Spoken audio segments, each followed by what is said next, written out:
Cerita novel romantis. Takdir dalam pernikahan. Bab 10. Pertemuan yang tidak disengaja. Beberapa hari kemudian, Reno mengunjungi perusahaan milik Denzel setelah memastikan proyek pembangunan gedung perusahaannya sudah mencapai 804 untuk siap dipakai 1 atau 2 bulan ke depan. Kedatangan Reno yang diam-diam tanpa ingin membuat sahabatnya itu mencium keberadaannya di Jakarta. Arlan yang juga sahabatnya Reno sempat kaget melihat Reno sedang bicara dengan sekretaris Zira. "Hei Reno," pekik Arlan saat melihat sahabatnya itu. "Arlan." Reno menyambutnya dengan dekapan dan salaman khas mereka yang harus saling mencitak dahi. "Apa kabar sobat? Aku kira kamu sudah tidak ingin lagi balik ke Indonesia karena betah dengan para wanita bule dengan penampilan yang aduhai itu," ucap Arlan. "Yah, dunia malam seperti itu memang sangat memikat, tapi lama-kelamaan ada rasa jenuh hingga membuat hati kita kebas. Rasa penasaran itu tidak lagi yang ada rasa menjijikkan yang membuat aku ingin pulang ke Indonesia dan melihat para wanita cantik yang dengan pakaian yang sopan dan ditambah lagi wanita berhijab tampil anggun. Tapi satu wanita yang membuatku mati penasaran adalah wanita bercadar. Entah apa yang mereka sembunyikan di balik cadarnya hingga mereka begitu takut ada orang yang melihatnya," tutur Reno membuat Arlan ngakak. Mendengar keributan di depan ruang kerjanya, Denzel segera membuka pintu itu dan hendak menegur siapa yang berisik hingga mengganggu konsentrasinya. Mulutnya yang tadi ingin menegur, seketika terkatup melihat sahabat baiknya itu sudah bertandang ke perusahaannya. "Hai Kadal Gurun." Panggilan akrab untuk disematkan pada Reno yang memiliki postur tubuh seperti pria Timur Tengah. Reno berbalik ke arah Denzel dan keduanya saling melebarkan tangan mereka hendak berdekapan. "Apa kabar bro?" Pelukan keduanya sambil bertanya kabar mereka masing-masing setelah 5 tahun tidak bertemu. Arlan berhutang jasa pada Denzel yang selalu membantu perusahaannya jika berada di dalam masalah. Hanya saja keterlibatan mereka dalam urusan mafia satu sama lain menutup mulut mereka. "Aku selalu sehat dan tetap tampan seperti biasa," ujar Denzel dengan gaya pamernya seperti biasa. "Apakah kamu sudah menikah Denzel?" tanya Reno. "Sudah." "Apakah istrimu sangat cantik?" "Tepatnya seperti bidadari." "Apakah aku mengenalnya?" "Tidak sama sekali," ujar Denzel. "Kalau begitu boleh aku berkenalan dengannya?" "Sebaiknya jangan. Aku takut kamu naksir sama istriku," canda Denzel untuk menutupi kebohongannya. "Ci, kau ini pelit sekali." "Iya, nanti kapan-kapan aku akan mengenalinya padamu, tapi kamu tidak bisa menatap wajahnya karena istriku bercadar," tutur Denzel. "Ci, apakah wanita bercadar itu sungguh cantik, Denzel?" tanya Reno penasaran. "Yah, awalnya wanita bercadar itu membuat kita sebagai pria menaruh curiga bahkan menganggap remeh mereka. Dari wajah mereka yang jelek dan badan mereka yang mungkin tidak profesional dengan kulit kurap, panuan dan juga kudisan. Bahkan aku berpikir rambut mereka keriting dan kutuan. Tapi semua itu berbalik 180 derajat saat mengetahui faktanya bahwa pakaian seperti jubah kelelawar itu menyimpan seorang bidadari dengan kecantikan yang luar biasa hingga kita merasa tidak pantas bersanding dengannya. Hebat bukan? Tanya Denzel yang sedang mengagumi sosok Jenica. Begitukah kecantikan seorang wanita bercadar? Tanya Reno dengan piktornya. Tentu saja Reno. Jika mereka tidak cantik dan berharga atas tubuh mereka, untuk apa mereka menyembunyikan kecantikannya dan siap menerima hinaan dari para lelaki yang meremehkan keberadaan mereka, balas Denzel. Sepertinya kamu punya kesan pertama yang begitu buruk dengan istrimu, ledek Reno. Ya, begitulah. Aku baru melihat wajahnya setelah 3 bulan pernikahan kami dan itu pun tanpa sengaja, tutur Denzel dengan polosnya. Wah, berarti malam pertama kamu setelah 3 bulan itu dong? Tanya Reno namun buru-buru ditepis Denzel karena dia tidak ingin mengekspose istrinya di depan sahabatnya. Sudahlah. Lupakan saja urusan istriku. Sekarang, ada kabar apa, hingga kamu datang ke perusahaanku tanpa ada pemberitahuan? Tanya Denzel. Besok malam aku mengadakan pesta kecil-kecilan dengan teman lama. Aku harap kamu datang bro karena 3 bulan lagi aku mau meresmikan perusahaanku di Jakarta, kata Reno. Oke. Insya Allah, aku akan datang. Tapi, di mana pestanya? Di rumahku.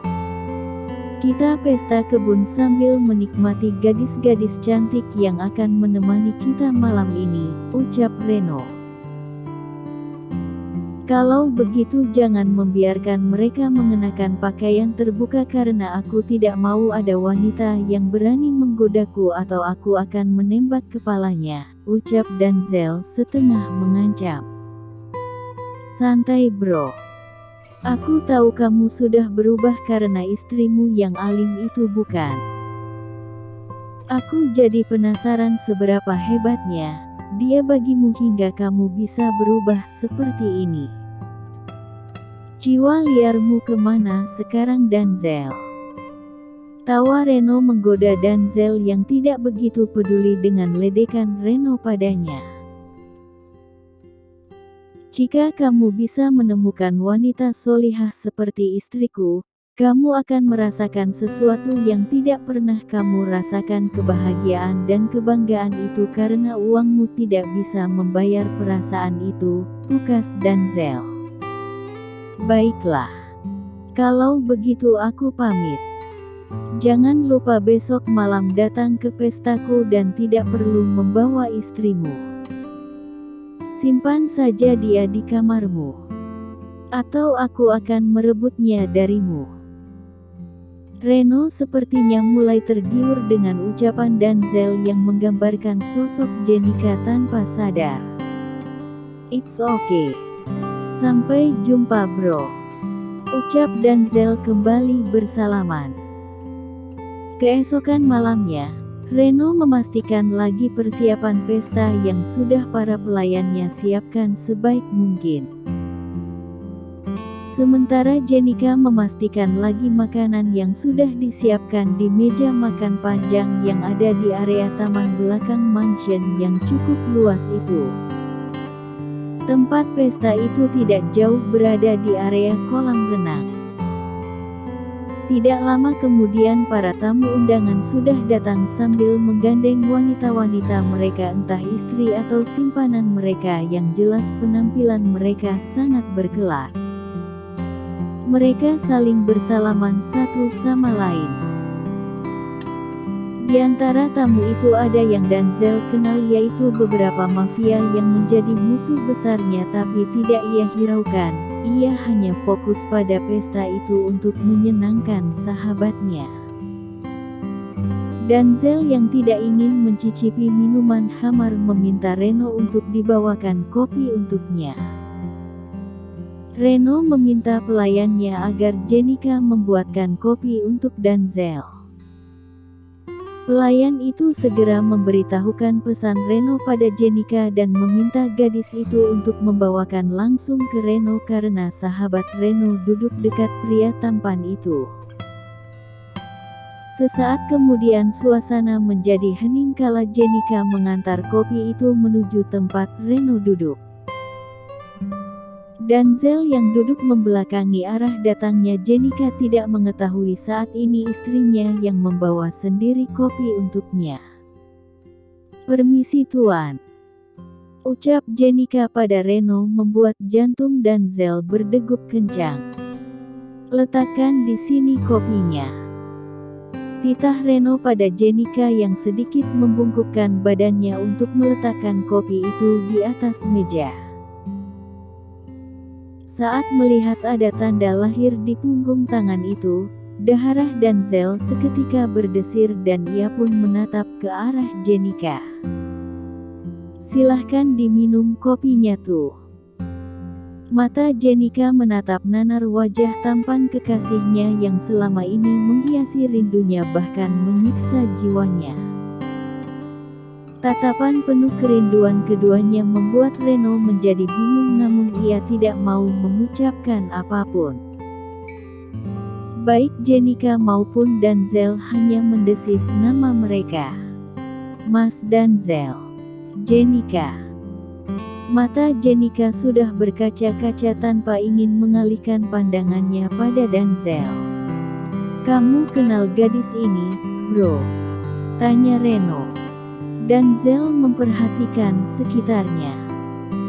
Rasanya ia tidak mungkin memperkenalkan Jenica sebagai istrinya karena berada di lingkaran musuh saat ini.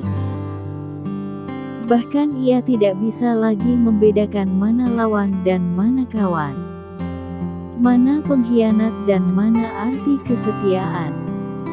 Semuanya rasanya abu baginya.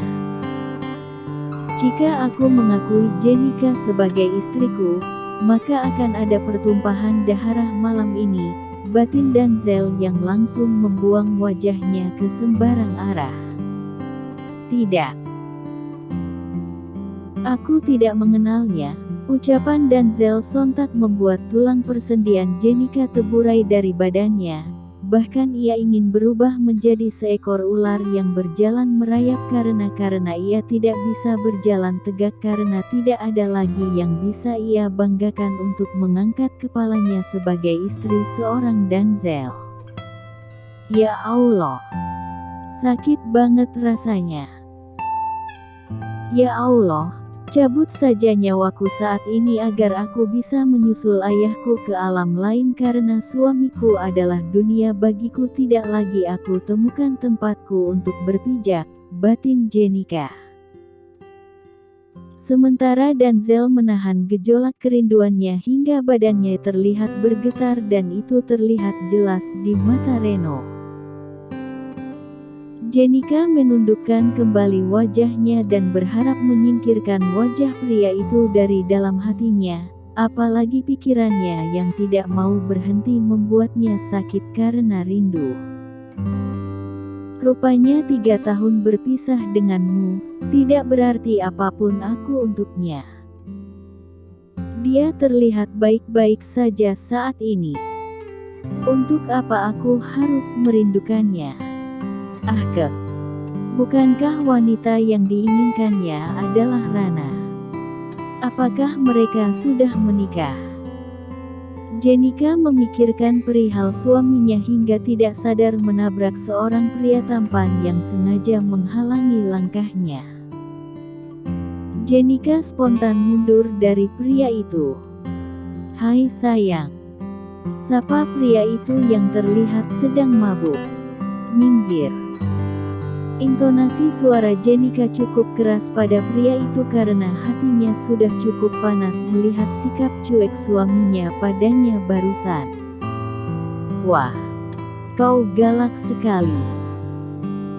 Tapi aku ingin melihat wajah galak itu seperti apa di balik cadar ini, ucap pria itu hendak meraih cadar Jenika, namun Jenika mundur beberapa langkah untuk menghindari tangan jahil itu. Ikutlah denganku sayang. Tidak perlu jadi pembantu dan temani aku malam ini. Aku tidak butuh wajah jelekmu, namun yang aku butuhkan dirimu. Aku bisa membayarmu berapapun yang kamu mau. Sebutkan hargamu, sayang. Ucap pria itu sambil berjalan menghampiri Jenika yang terus mundur hingga berhenti beberapa langkah karena ada kolam renang di belakangnya. Semua orang menatap dalam diam, bahkan ingin menyaksikan tontonan menarik itu kala Rudin yang merupakan seorang mafia yang sangat ditakuti mafia lainnya, walaupun keberaniannya tidak seberapa dibandingkan dengan Denzel yang tidak pernah takut mati sedikitpun. Ia mengeluarkan pistol dari balik jasnya ingin menakuti Jenika. Buka kadarmu. Aku ingin melihat seperti apa wajahmu, atau kau ingin mati malam ini di tanganku. Ancam Tuan Rudin yang terlihat sudah mabuk namun kondisinya masih bisa ia kendalikan. Jenika melirik ke arah suaminya dan juga Reno yang hanya diam saja tanpa ingin menolongnya. Kesabaran Jenika tidak setebal kemarin-kemarin karena harga dirinya saat ini sedang dipertaruhkan olehnya di depan para tamu yang mungkin mendukung Tuan Rudin karena mereka juga penasaran dengan wajah Jenika. Dengan mengumpulkan kekuatan disertai doa yang bisa ia panjatkan kepada Robnya membuat Jenika pasrah. Ya Allah. Jika kematianku ada di tangan lelaki ini, aku rela karena Engkau. Aku tidak takut mati demi melindungi harga diriku karena Engkau, Sang Pemberi kehidupan. Batin Jenika pasrah. Tembak. Tembak aku, pria bodoh. Setelah aku mati jasadku tidak berguna lagi untuk bajingan maniak sepertimu, ucap Jenika dalam bahasa Inggris. Denzel terbelalak mendengar ucapan istrinya yang begitu fasih menggunakan bahasa Inggris. Selama ini ia tidak pernah tahu jenjang pendidikan terakhir istrinya karena ia sibuk dengan keegoannya. Tuan Rudin bersiul merdu saat mendengar Jenika berbicara dengannya dengan bahasa Inggris. Sangat menarik. Pantas, kau terlihat sangat istimewa dari balik pakaian anehmu ini. Rupanya aura bintangmu baru menguar saat kamu dalam keadaan terdesak. Pistol itu sudah berputar mencari peluru untuk singgah di kepala Jenika. Aku tidak takut mati. Tunggu apa lagi, pria bajingan? Tembak. Tembak. Pekik Jenika terdengar frustasi. Denzel dan Reno merasa keadaan sudah tidak baik-baik saja. Arlan dan Wira yang baru datang ke tempat itu sempat tersentak melihat pemandangan yang tidak menguntungkan bagi Jenika saat ini. Apa sulitnya kau membuka kadarmu? Hah. Buka cadar itu, perempuan kampung. Bentak Tuan Rudin menghardik Jenika sambil mengacungkan pistolnya lebih dekat ke arah Jenika. Kadarku adalah kehormatanku. Aku lebih takut pada siksaan Tuhanku daripada ancaman receh dari orang bodoh sepertimu yang hanya berani mengandalkan kekuatannya dengan pistol mainan itu untuk menakutiku. Kau tidak lebih seperti monyet yang sedang gelisah ingin kawin saat melihat si betinanya. Apakah uangmu sudah sangat sedikit untuk membeli perempuan malam untuk memenuhi kebutuhan fisikmu, Tuan? Sarkas Jenika menjatuhkan mental Tuan Rudin yang hendak melepaskan anak pelurunya. Sekali saja kamu menyakiti istriku, aku akan ledakkan kepalamu, Rudin. Ancam Denzel yang sudah mengarahkan moncong pistolnya ke kepala Tuan Rudin. Ucapan Denzel barusan mampu menghangatkan lagi hati Jenika yang tadi sudah membeku. Rasa dilindungi oleh pria yang sangat ia cintai berubah menjadi respon semangat yang lebih dikenal dengan kata bahagia. Lanjut ke bab 11.